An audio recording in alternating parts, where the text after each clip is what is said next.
Well, welcome back, everyone, to Open Line. Glad you are with us. This is our final segment talking about elder law. So we've been talking about trusts.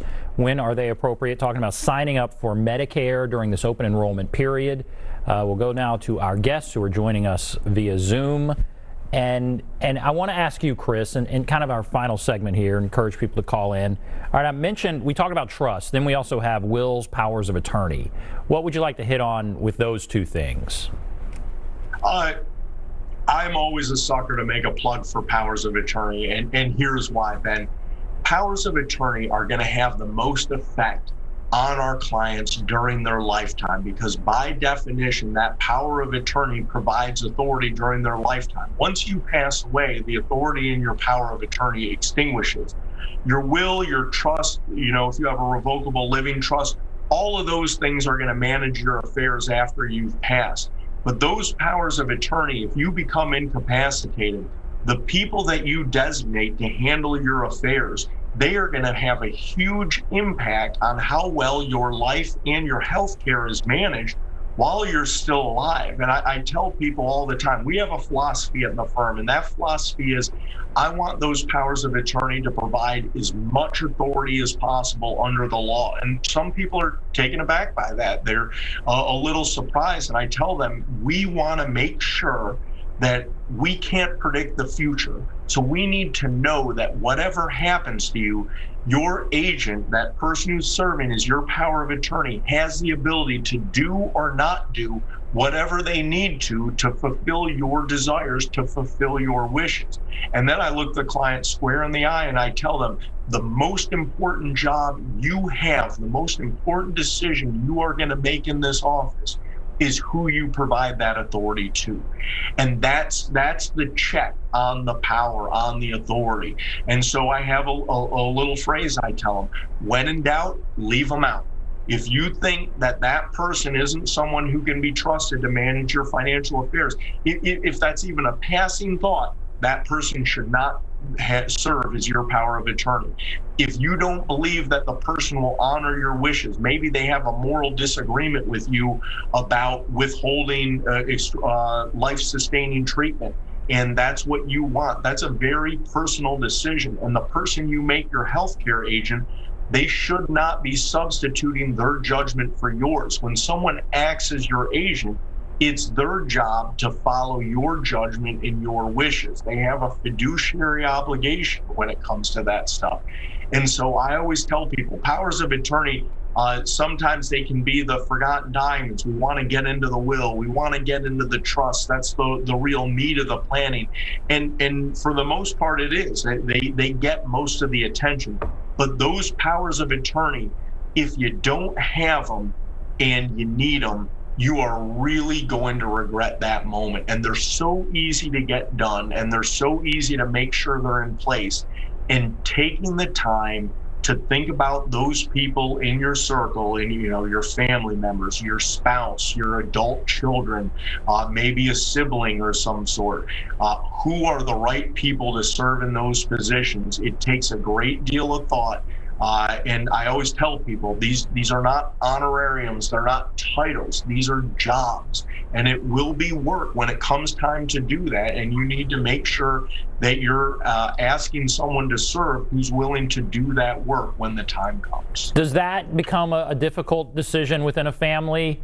Or I mean, how often do you see that where so-and-so is like, I'm going to make it my oldest child, and maybe the oldest child isn't the best one, but he wants to make the oldest child because that's just what he thought. And how often is this a touchy thing within a family?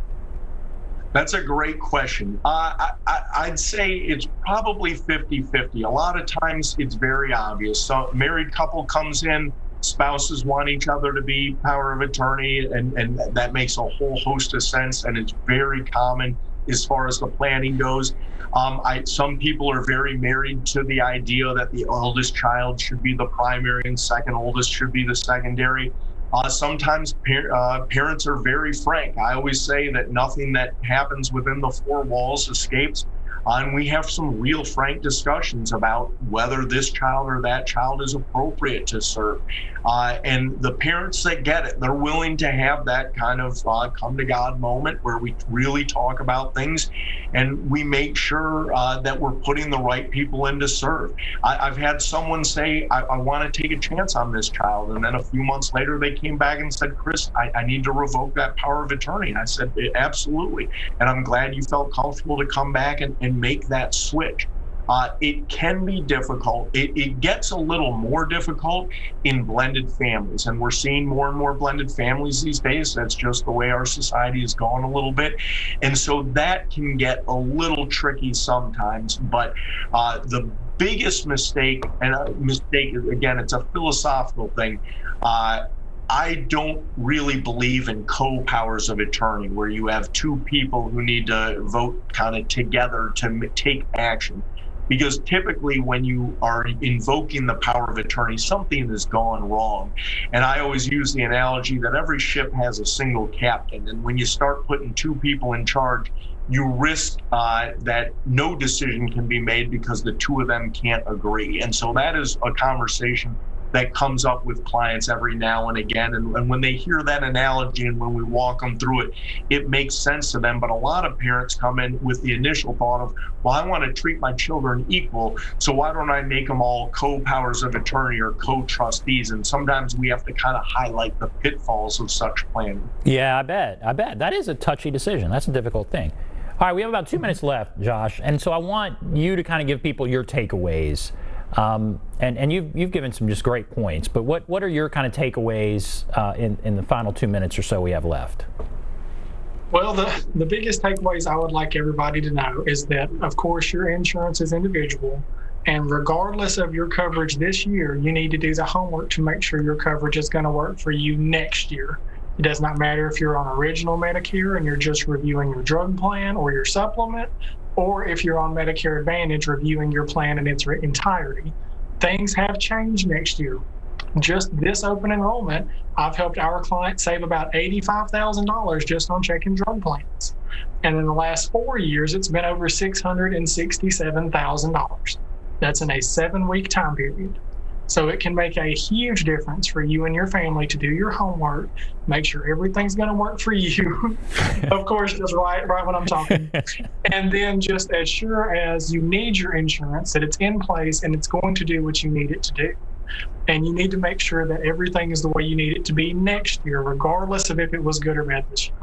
That obviously it just makes sense. If you have an expert with you to help read through what you said is some complicated, difficult stuff, you can say what we're talking about is saving real money. All right, so that basically wraps up our time with you guys. When we come back, I'm going to put up your information, how people can get a hold of you, but some really good information, and I really appreciate both of you for being here. Thank you both very much. Thank you. All right, we'll take a break. I'll come back. I'll give you some more information on how you can contact them if you have a question. Take a break. Be back right after this.